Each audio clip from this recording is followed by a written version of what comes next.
Hello viewers, Sung SEO Woo here with the latest news. We've brought you new content about a recent noteworthy international event. Let's get right into the main topic. Today we'll find out what to do when the main topic comes up, so please stay tuned and watch closely. To prepare for the outbreak of war, let's find out what we can do in advance. Being ready before war breaks out is crucial. War differs from a soccer match. You can't simply decide to start a war and immediately engage in it. Before war breaks out, there are signs and preparations that can be observed to predict when it might happen.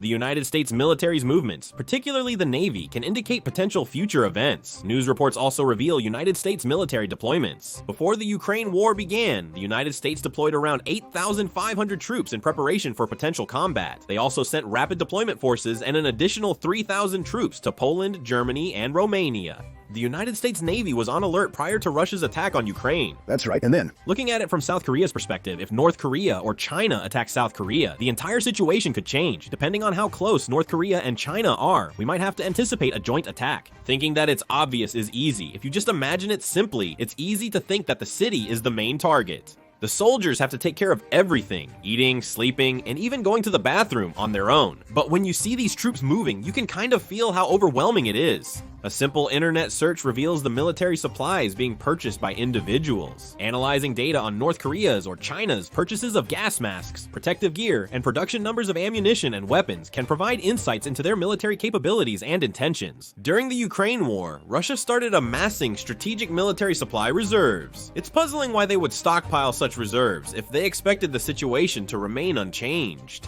So, by looking at these kinds of patterns one by one, you can figure out whether a country is really preparing for war or not, and this is the most important thing. When news breaks that the United States ambassador is evacuating, it's a clear sign that war is imminent. It's common knowledge that the United States has the world's most advanced intelligence capabilities. You can discern their actions and location. I imagine Kim Jong-un would even count the rice grains as he eats. So in the past, right before the Korean War, the United States Embassy evacuated all its staff as assigned.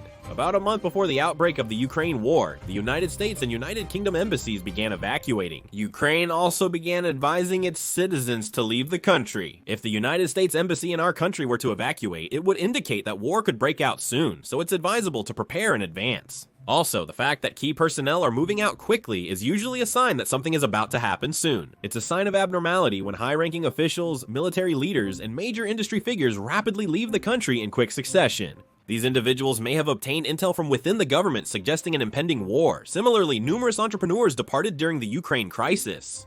If that's the case, let's assume that war is about to break out. Then what should we do? When war erupts, people instinctively seek to flee to another country for survival. Since the Korean Peninsula is an island, it may seem possible to escape by air or crossing the border during war. However, both airspace and borders will likely be blocked, making escape difficult. Incheon International Airport is the #1 target because it is close to North Korea. All other civilian airports will also be converted into military bases. Civilian ferries will be suspended for military use, making escape by ship impossible. More than anything, the idea of escaping abroad by plane or ship is something that not only several people but many others are also thinking about. Even if the airport and ports are operating, escaping would be nearly impossible.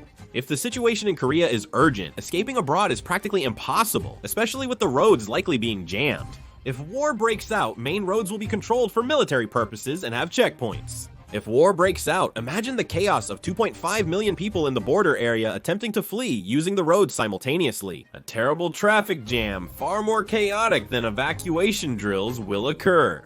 Even if the military tries to control the roads to ensure smooth operations, if a traffic jam occurs, it could hinder the military's movements as well. Most of the roads will probably be controlled. If that's the case, those who are thinking of evacuating by car should clearly keep this in mind. Since the city center could be bombed, there are people who think they should head to the mountains for safety. This is a dangerous action. Those of you who have served in the military probably know this, but when war breaks out, the military takes control of key areas. During the Korean War, guerrillas ambushed and attacked military units, leading to tight control of rear areas. Guerrillas can locate military units by moving around, but in the north, the command post is always the primary attack target. To conceal the command post, the entire military unit relocates to a temporary command post called the observation post. OPs are typically located in the mountains and function as secret hideouts, similar to a family home. So, when war breaks out, most soldiers evacuate to the observation post to avoid bombing and to protect the main combat power and key equipment. But if several units move to the mountains at the same time, the soldiers stationed at the observation post and the ability to defend could be compromised. Hiding in the mountains wouldn't work if you get caught by air surveillance or drones, as survival chances would be very low. Running away to the mountains during a war in Korea is inadvisable. It's better to stay put, although that may not always guarantee safety. As I mentioned before, if the United States Embassy announces an evacuation from Korea, it means war is about to break out. In such a scenario, stock up on at least 3 days worth of food and water supplies to be prepared. If war breaks out, you'll need to survive on those supplies. You may wonder about the safest location during a war. If you go underground, you'll be safe. It's closer than you think. When war breaks out, avoid above-ground apartment complexes, large residential areas, and old buildings with poor structural integrity. If a bomb explodes near a skyscraper, the glass windows can shatter, posing significant danger. Explosions are highly likely near vehicles or gas stations due to the impact. Old buildings can also be dangerous if they collapse due to weak structures. So, unless you are in a shelter, it's safest to get down when a bombing occurs.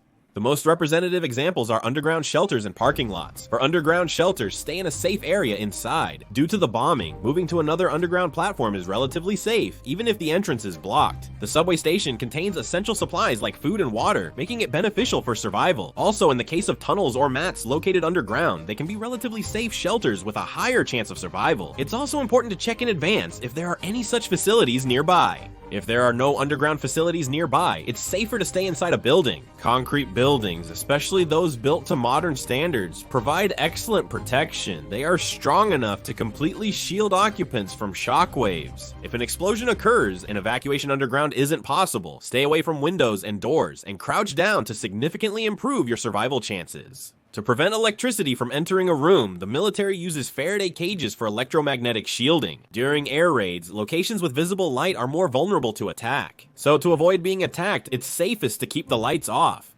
After the bombing, quickly move on to the next action. The outbreak of war doesn't necessarily halt all social functions immediately. The government will do its best to maintain maximum order and prevent chaos from breaking out. Unless you are in the frontline area, secure your supplies, stay safe, and you'll have access to various information sources including domestic and international news and radio broadcasts. Disruptions in water, electricity, transportation, and internet may occur. Prepare a radio in advance to stay informed even without electricity. If you want to avoid crowds, it's better to go to a small city or rural area rather than a place with a lot of people. These areas are less likely targeted since they're far from major cities, making them relatively safer. Due to this, the military may control most roads, so using bicycles or walking is better for moving around these areas. First of all, my name is Shungbi Kwan. Only men are supposed to watch this video, so please keep that in mind. That's right, I'm the same way. In fact, according to statistics, almost everyone between the ages of 19 and 45 is considered a reservist. In that case, reservists will receive a mobilization order from the Military Manpower Administration and will have to go to the designated assembly point at the specified time. Usually, after the general mobilization order is issued, it will say on the notice where and by what time you need to assemble. Most people will be assigned to a location near their home. Presenting the mobilization order at the designated military police checkpoint or transportation facility will provide you with a pass for smooth entry, even if you go alone. You might worry about what will happen if you miss the deadline, but in reality, most people don't know whether you can actually miss it or not. John Seok may not want it either, but there are many people who do want John Seok. I don't want to make a hasty judgment without directly experiencing the situation myself. Next time, I'll show you how to effectively perform maneuvers and make the most of recent lessons by creating a video. If you've experienced a similar situation, comment what you did first. I'll make more similar videos. Thanks.